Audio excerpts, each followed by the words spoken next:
Welcome to This Week in High School Sports. I'm Teresa Whipple, and hi, Steve. Hi, Teresa. We're going to talk about red onion burgers first and thank our sponsor, Sean Richards, and to remind people that they have an event that you can all participate in on Monday, December 12th, and that is an all-day dining for dollars.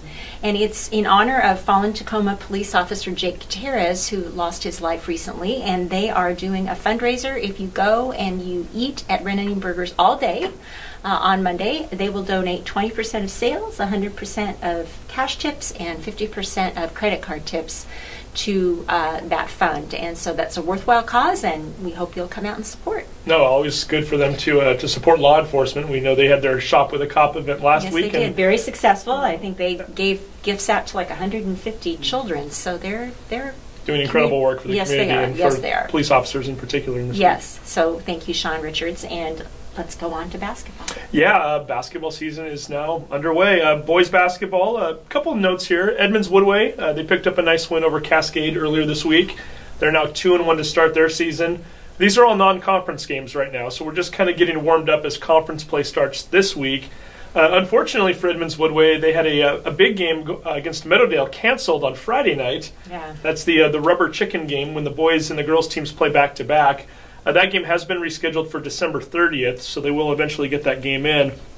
Meadowdale and Linwood, both losing games this week, but both playing very tough opponents and showing a lot of competition and grit. Meadowdale in particular, they're 0-3 right now.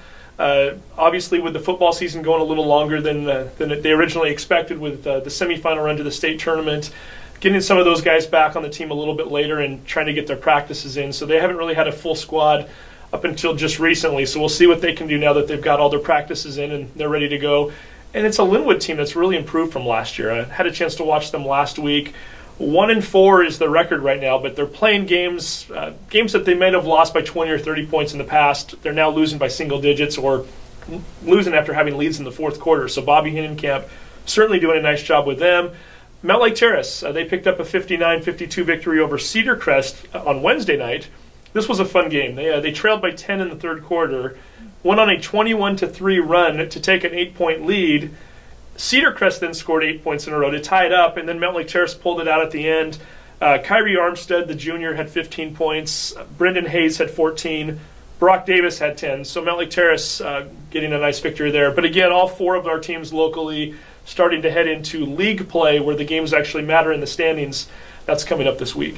Yeah, and that rubber chicken game is always so much fun, and it was kind of disappointing to have it canceled just because it's usually the boys and the girls, and they have the rubber chicken that they fling, in case you haven't been to it before, they fling it against the wall, there's a target, and they score points. But I guess they're going to do that part of the boys' game, and I know you're going to talk about the girls' game probably next. Yeah, and unfortunately when you have these snow-out games in December, it's so hard to get all four teams to be able to schedule the games simultaneously at the same night. You've got other games that are already scheduled for the break. You've got holiday plans and everything else. So the girls actually made up their game on Saturday, which we'll talk about in a minute, and the boys are going to make theirs up at the end of the month. Right. But as we get into the girls' play right now, the Linwood Royals, they pick up a nice 71-50 victory over Mariner early in the week. Then the Royals turned around and played Glacier Peak on Wednesday night, and this was a fun game. I actually attended this game. Glacier Peak has 3 Division I players on their team that have all accepted scholarships for next year. They're going to be one of the top teams in the state. And Linwood lost by 10. Very good showing for the Royals. And keep in mind, this is a Royals team that's been extremely tough over the last few years. They've also lost Michaela Pivick and Jordan Edwards. So you lose 2 players that are also playing at a high level in college. And a Royals team that's just starting to come together. So they're going to be fun to watch this year as the season progresses. Mount Lake Terrace, they're still kind of coming together, and they're definitely gelling better than they have in the past, so we'll continue to watch them. And then it's Edmonds-Woodway and Meadowdale, the rubber chicken game, what was going to be half of the doubleheader on Friday night. Yeah. They made up that game on Saturday, a game that Edmonds-Woodway wins 59-44. The Warriors had 4 girls in that game scoring double figures. Missy Peterson had 13 points. Ingrid Fosberg had 10. And then 2 other girls in that game also had 10 points. Maudi Ortega and Adrienne Poling. We brought them into the studio earlier tonight. So here are the 2 of them to talk about their season and what we can expect from the Warriors. The Edmonds-Woodway Warriors girls basketball team coming off a trip to the Tacoma Dome and a 6th place finish in state last year off to a nice start in 2016-2017. 4 wins and 1 loss, including a 59-44 victory over Meadowdale this weekend. And with us right now, 2 of the Warrior teammates, I should say, Maudi Ortega, who is a senior, and Adrienne Pulling, who is a sophomore. Ladies, first of all, thanks for coming on. Congratulations to the 4-1 start this year. Thank you. And I think we should start by talking about the Meadowdale game. It was billed as the rubber chicken game. We're supposed to have a doubleheader with the boys and the girls. Snow kind of wiped that out on Friday night, but you had to make up the game on Saturday. Maudi, I'll ask you first. I mean, was it a little bit weird having to play that game on a different day and rescheduling it so quickly and not having the bigger crowd because of the doubleheader? I think it definitely was, especially because it's a Saturday, so we didn't have practice beforehand, and then a lot of the girls slept in before, so there was just low energy inside the gym because of the smaller crowd, and we're used to the bigger crowd because it's the rubber chicken game, so definitely was a different vibe inside. And Adrienne, I've got to think for you guys, it's Edmonds-Woodway and Meadowdale, always a rivalry, so it's got to be fun, and a lot of the girls from the teams play with each other during the off-season, and other times, is it always a fun game when you get to play the Mavericks? Oh yeah, I mean last year I just coming into it as a freshman, it's obviously wow, there's a lot of people there, so this year it was a lot different. And again, 59-44 victory, 4 players in double figures, 2 of them sitting right here, so nice game from both of you. A Meadowdale team that, Maudi, looks a little bit better than they were last year, a younger team. Were you surprised at how much fight they put up in that game? I mean, they always do, but I was just surprised in how much more of a fight they put in, and it's always exciting just because they are our rivals. So just looking forward to that and having a better head-to-head game. It's fun. Sure. Now, and Adrienne, it's a young team too. There are a bunch of sophomores and freshmen on that team. I'm guessing maybe a few of those players you've played against and with over the years. So do you feel like you kind of knew them a little better than last year because of their youth? Yeah, I've definitely played against a few of them in AAU, so it was pretty cool. I already knew that some of them were shooters, so it's just you got to get up on them. Sure, and they got the victory. Hey, 4-1 start to the season. New coach this year. John Rasmussen comes in from Glacier Peak. He had been the JV head coach for the last 8 years, and he had and this is a fact here now. It's on my paper. 111 game winning streak as the JV head basketball coach at Glacier Peak. He had not lost a game in 111 games. Boy, a little pressure on you girls, right? You didn't want to break that streak. What is it meant to have Coach Rasmussen on the squad and with all his experience, and what does he bring to you, this team this year? I think we were really excited just because of the energy, and then he believed in us so much just from the start, and I think it got all of us, especially the seniors, really excited for the season and to just get going and make it even farther than we did last year. Sure. Now, not only new coach, but new roles probably for both of you a little bit. Anytime you go into a new season, there's that attrition from graduation. Obviously, the Burdett twins graduating last year, guards, Adrienne, and then also Maddie Tudor graduates. So, Maudi, I've got to think that changes things for both of you a little bit. Adrienne, I'll start with you. Tell me a little bit about your role this year. I know you played quite a bit as a freshman, but as a sophomore, playing even more now. Yeah, I mean, last year I was kind of all over the place. I played post and guard, and so this year I'd say I'm mostly guard because we have Kendra back, we have Maudi. I mean, we have some bigger people this year, and so it's nice to play the position I like to be playing. Sure. And now, what about you, Maudi? What's the biggest difference from last year to this year for you in terms of what the team's calling for you to do?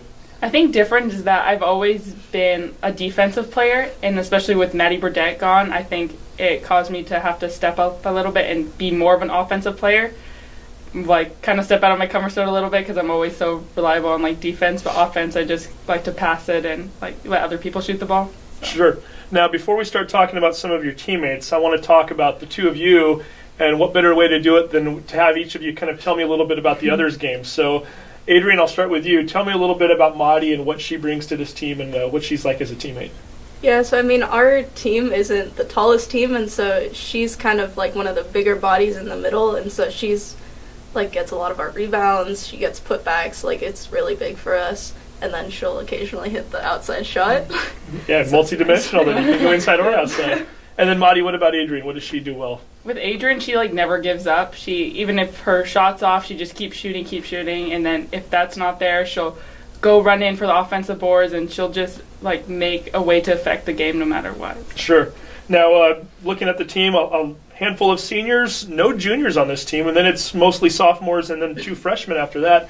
Maudi, I'm going to ask you first, 5 seniors, one of which is yourself. Tell me a little bit about the senior group this year and what can we expect from them? I'm really excited because we've all played together since we were in about 5th grade. So just like coming together and especially having Kendra back. And that's Kendra Cooper, right? Yeah, Kendra Cooper. And so it's awesome because she makes a really big impact on our team. And just every single one of those girls like makes a huge difference on the team. And they all have different roles. It's just really exciting to all get to play together in the last season. Sure. And Missy Peterson being all Wesco last year coming back too, I'm sure helps the entire team out a little bit from a scoring standpoint. Yeah, a lot.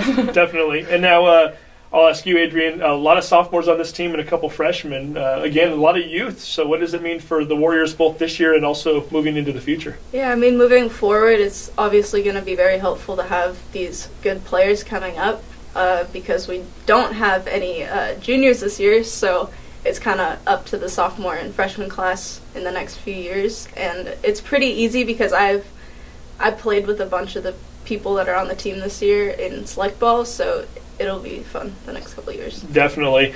Tough league again this year. Maybe not as tough as it was in years past. I think there's like 28 different players from Wesco 3A that have gone to play college basketball from last year, so you lose some of that talent, but still there's plenty coming back. Yeah. Maudi, what can we expect from Wesco 3A this season? I think there's not anybody that is like, I wouldn't say is like a tough competitor. Obviously, there is Linwood that's always coming back. Shorewood's pretty strong. Stanwood, Snohomish, and I think those are our games that we're like really excited to play for, just to see like how well each of us do against each other. Especially because with Linwood, they lost 2 really good players last year, but they still have a bunch of good players coming up this year. Mm-hmm. So we're really excited for that. And Adrienne, not too many bad teams in this conference, so just about any night there's a tough opponent, right? Yeah, and it's definitely going to be a lot different because like we have some of the newer teams coming in that went down from 4A, like Stanwood, Snohomish, so it'll be fun this year. And we will see what happens there. And I'm not going to let Maudi leave before I have her address this issue too. Reached out to some of the coaches earlier tonight, wanted to get some dirt on the ladies and what we should talk about. What is it about churros? You eat churros before basketball games? What's going on there? I mean, it kind of started over the summer with AAU ball, and it was just like a tradition when we went to Oregon. And so after that, I don't know, nobody let me live it down that I always had like churros in Oregon after a basketball game, and I don't know, it just gave me like a little burst of energy and it's just excited because I had a good snack before the game. So I was thinking churros as being a dessert is something you would eat after you play a basketball game. They're telling me you eat these before games. Does that give you a little energy, or I would think you'd start to feel that after a while out there? I don't, and it's pretty weird that I don't feel it while I'm running, but I might have to use that as an excuse to have a few more of those from time to time. Hey, certainly if the Warriors keep winning like they are, maybe we'll all eat churros before games. But again, you're off to a 4-1 start. And by the way, also, sounds like you're both kind of busy outside of off the basketball court too. Maudi, I'll start with you. What are you doing with ASB this year? We just do a lot of. We just got finished with our canned food drive, which was really big and exciting, and we did raise a lot of money. And a lot of cans that we also got to donate to the local Edmonds Food Bank. And then right now we're actually planning Winter Wishes Week, which is really exciting. So it's a big thing where we grant people's wishes to perform an assembly and then also hand out like cookies and such to the kids around the school. Very nice. And then Adrienne, what are you doing when you're not playing basketball? I volunteer a lot, mostly in the Shoreline area. I've become friends with like people from other schools like Shorewood, Shorecrest, so it's been pretty cool to see like the impact that can do. Definitely. So they're getting it done on the court and off the court, and so far 4-1 to start their season. Adrienne Poling, thank you very much for coming on. Thank you. Maudi Ortega. Thank you. And we will see how the Warriors do this year. League play starts this week, but right now they're off to a good start. The Edmonds-Woodway Meadowdale rivalry is huge among the girls' teams. It always has been. And when my daughter was in high school, Meadowdale was always the dominant team. And so I remember they always said, if we could ever beat Meadowdale, that was their goal, right? And now it's fairly uncertain sometimes who's going to win. And I'll tell you what, it's a Meadowdale team that's been a little down the last few years. Yeah. I had a chance to talk to their coach, Caitlin Hoovener, used to be Caitlin Rohrbach, who was part of those Meadowdale teams when they were going to the state tournament every year. And they're an up-and-coming team. A lot of sophomores on that team. Lily Williams is a freshman, and she's fantastic already. It's going to be a Mavericks team that's going to be very tough over the next couple of years. They may not be there quite yet. They only have 2 seniors on their team this year, but keep an eye on them in the future, too. Yeah, well, those things cycle, and so they do. That's probably what's going to happen. All right, so swimming. Yeah, swimming is also taking place right now, for the boys anyway. The girls had their season in the fall. And the Edmonds-Woodway Warriors off to a 3-0 start to their season. defeating Cascade, Snohomish, and Glacier Peak all last week. So we'll keep an eye on the Warriors and see how they're doing, and might have to bring a couple of their swimmers into the studio here in the short future and talk to them about their season. Any siblings? We'll stay tuned. We'll find out. Okay, all right, very good. Always like the siblings. Okay, and what else? Wrestling. Wrestling, yeah. A big tournament taking place down in Oregon this past weekend. One that Mike Cooper touched on last week during our show. The Rose City Championships. This is an invitational with, I think it's 25 plus schools from throughout the West Coast. And these are some of the top wrestling programs in Washington, Oregon, California, and various other Western states. So if you're able to place at one of these tournaments, you've done something. And we had 4 different wrestlers from Edmonds-Woodway that finished in the top 6 in their weight class. Salou Fateh finished 5th in the 145-pound division. Anthony Lindemood finished 5th in the 160-pound division. Abdul Ijada finished 5th in the 182. And then Generous Ye, one of our favorite wrestling names, finished 6th at the 220-pound division. So again, to have 4 wrestlers from the same school finish in the top 6, quite the accomplishment. Great job by the Warriors. And I have a feeling we're going to be talking about the Warrior wrestling team and what Coach Alfie and his group are able to do this year. We're going to talk about them quite a bit this season. And we'll probably have some wrestlers come into the studio, which means you better load up on red onion burgers. Especially for the heavyweights. Unless they're trying to make weight that week. Oh, that's right. I always forget there's that issue. Well, then for them, we'll bring salads. Red onion has those too. That's right. Okay, good.